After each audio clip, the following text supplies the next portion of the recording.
العالمين. All right, so we're back. And to recap where we left off, you now have this new capability in code to do pointer arithmetic, like treat addresses as numbers, which they really are in hexadecimal or otherwise, and like add them together and kind of poke around a computer's memory. And it was asked during break, actually, how we might further harness this in the context of strings. So I didn't change the code we wrote just before break.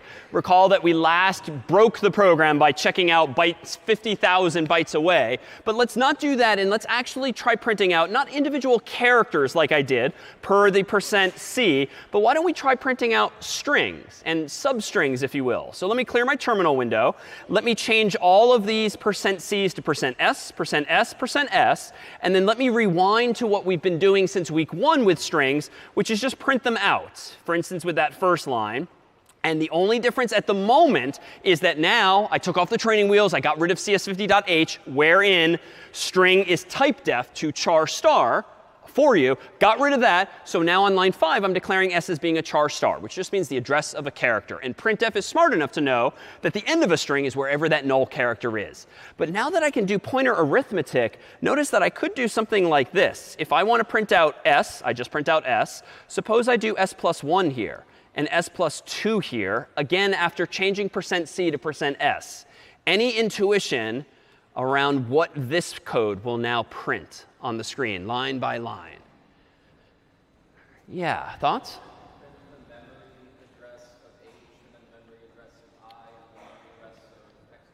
OK, reasonable conjecture. Maybe the memory address of h, that of I, that of exclamation point. But other thoughts?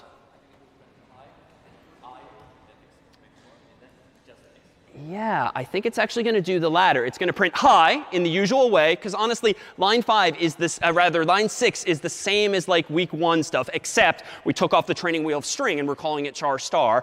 But I think line 7 is indeed going to print out I, and line 8 is just going to print out because it'll be just the exclamation point. Printf will still be smart enough to know where each of those substrings, portions of the string, end by the same logic as always. But let me go ahead and zoom out, run make addresses, enter, compiles OK, /addresses, and now, indeed, this is all a string is. It's a sequence of characters identified by its first byte. If you then start poking around and tell printf to print at what's at the next byte or the next byte, it's going to do its same thing, printing out that character and everything after it up until that null character. So again, even though there's like a lot going on, we've introduced these 2 new operators, like there's nothing that's happening today that hasn't been happening for weeks, but hopefully through this week, this week's lecture, this week's problem set and beyond, you'll start to realize that now you just have more tools via which to harness those lower level implementation details.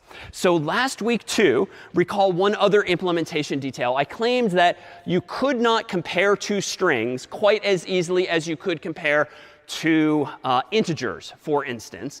And I told you to use a different function instead that you probably used 1 or more times with the past problem set. How are you supposed to compare strings, apparently? Yeah, so string compare, strcomp, that additional function that we said, you just have to use it for now. But you might have a little intuition already as to like why we have to use strcompare and we can't just use equals to compare strings. Like any intuition for this already? Why was strcompare necessary last week? Perfect. Equals would compare literally the 2 memory addresses instead of the actual strings character by character. And unless the memory addresses are literally the same, so you compare that exact same memory address, 2 different strings probably are not going to be considered equal, even if to us humans they indeed look equal. So let's see this. Let me go ahead and close addresses.c. And actually, before I do, one last mention. One of the powerful things about pointer arithmetic, as an aside, is that C, and really the compiler, is smart enough to know how many bytes to keep adding and adding. And by that I mean this. Right now we got lucky because a string is a sequence of characters. And by definition, every character is a single byte. You can poke around and do s plus 1 to get the next byte, s plus 2 to get the 3rd byte. However, if we weren't dealing with strings, suppose we were dealing with integers that were in an array back to back to back.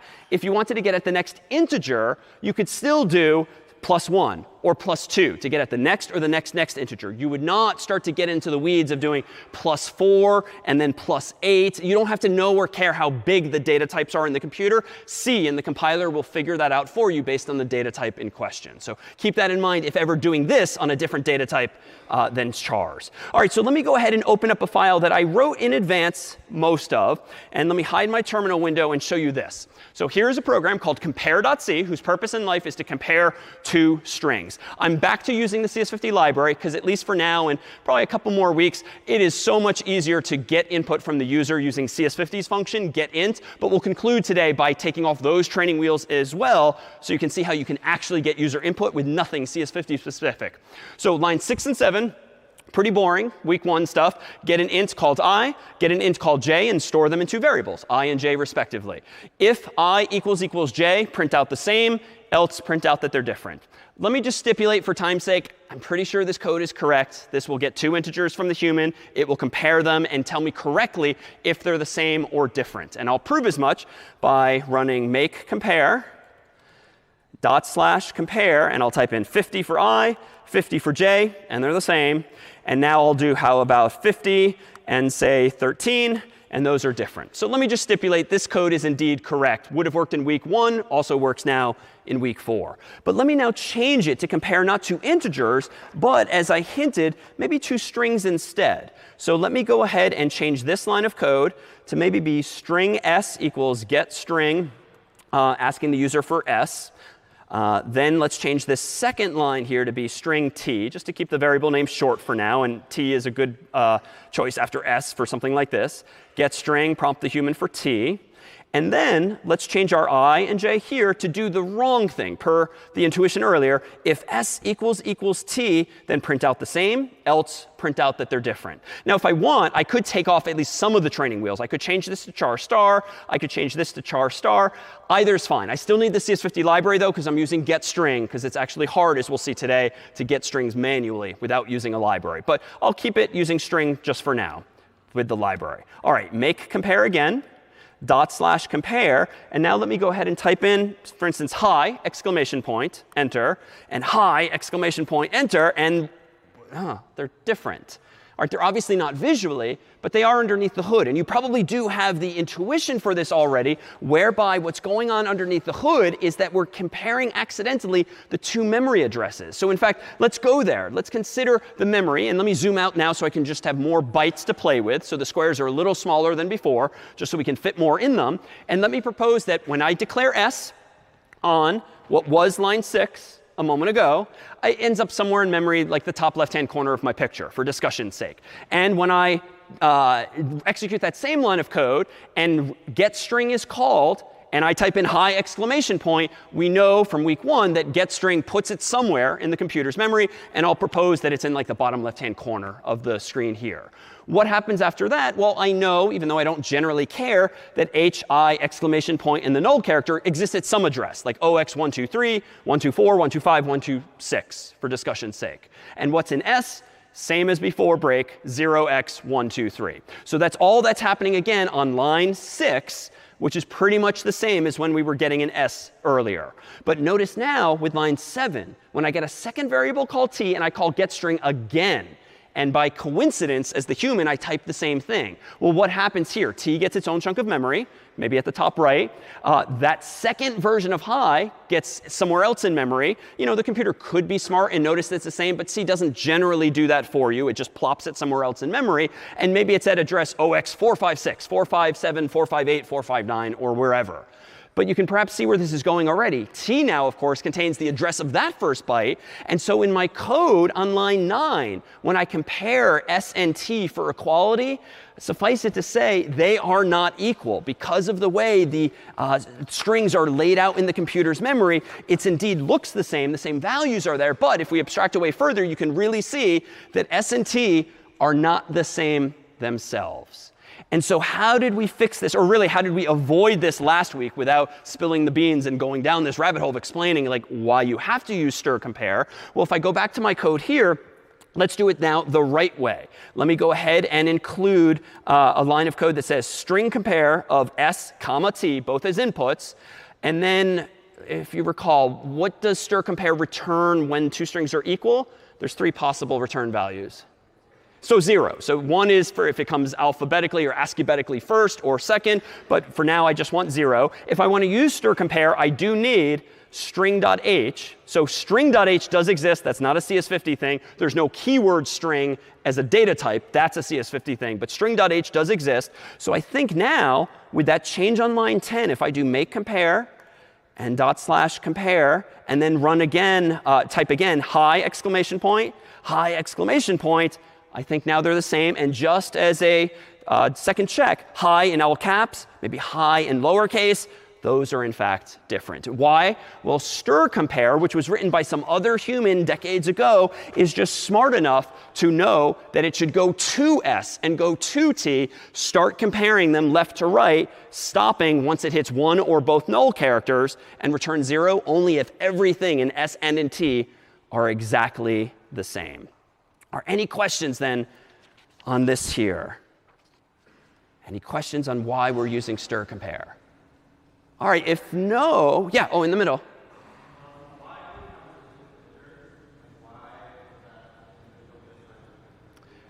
Yeah, so why is it not the case with integers? So it turns out it's not the case with integers, with floats, with bools, with doubles, with longs. Like literally every other data type works correctly. Strings, though, are special. They're useful enough in programming and have been for decades that the authors of printf and the authors of stir compare and bunches of other functions, Sterling for that matter, just kind of treat strings special because they're just useful, right? We humans interact using language, be it English or anything else. And so it's just useful to have into the language C just sort of first-class support for this notion of strings of human text. So the short answer is just because. Like it just is necessary. Strings are different.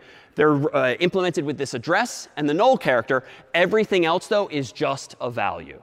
But a string, again, is a white lie. It's an address. It's not a thing unto itself. Good question. Yeah, in front.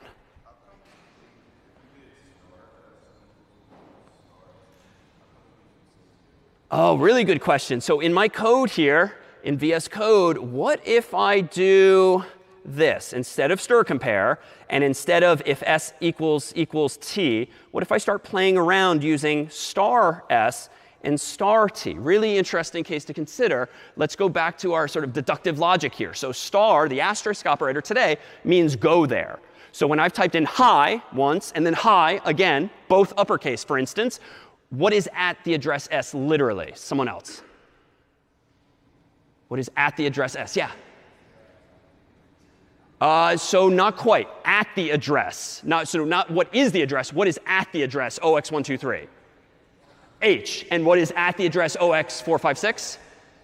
H also. And so here, you're kind of cheating. Like you're comparing the first character of both strings, but not every other one. Now, you could be really pedantic. And here, again, this is not like a good use of code. But you could do this. If that, and how about this craziness? So star s plus 1 equals star t plus 1. And you could do this for every character manually. But that's why stir compare exists. It does all of this for you. But that's why. And that's the intuition. So I would encourage you to, anytime there's something kind of weird going on, I realize we might be straining credibility now. We haven't told you that many white lies. And so most everything that we've seen thus far can explain pretty much all of the behavior up until now, from week 1 onward in C. So let me revert this back to the right way. If stir compare of s and t equals 0, this now is the right version of the code. And now here is again where you can play. So let me do this. Let me clear my terminal window just to tidy things up. Let me get rid of all of this comparison stuff. And let's just see what's going on. As you are welcome to in your own code, let's print out, for instance, as we might have in week 1, the value of s itself in a new line, comma s, and then let's just print out t just to make sure it compiles and I'm not doing anything wrong. But this is not going to be that interesting. And frankly, I don't need string.h anymore because I'm not using stir compare. So make addresses, /addresses. There's my, oh, sorry, that's fun. OK, not %t, %s here too. Ignore that. Let's do this again. Make address, oh, and that's the wrong program. OK, let's do make compare. /compare, and let's type in hi again, and now we just see the two strings. I'm not comparing. But now we can kind of play around, right? Instead of printing out %s, which prints the string, how do I print the address in S? I just need to make a slight change. If I want to see not what's at S, but I want to see S, the address. Yeah. Perfect. So change %s in both places here to %p. So now printf will treat it literally as an address. It's not going to do any fanciness with a loop from left to right looking for the null character. It's just going to print out s and t. So let me clear my terminal, run make compare. Whoops. Let's do make compare, /compare, enter. Type in hi again. And now you see, oh, so this is interesting. It's not quite as straightforward as the other values, which were one byte away. They're almost the same, but this one ends in B0. This one ends in F0. So they're indeed separated by some number of bytes. Not just one, but a few, because these strings are indeed longer. All right, so once you've seen this here, how can we now maybe leverage this to solve other problems? Well, let me propose that we do this. Let me zoom out here. Let me close compare. And let me open up another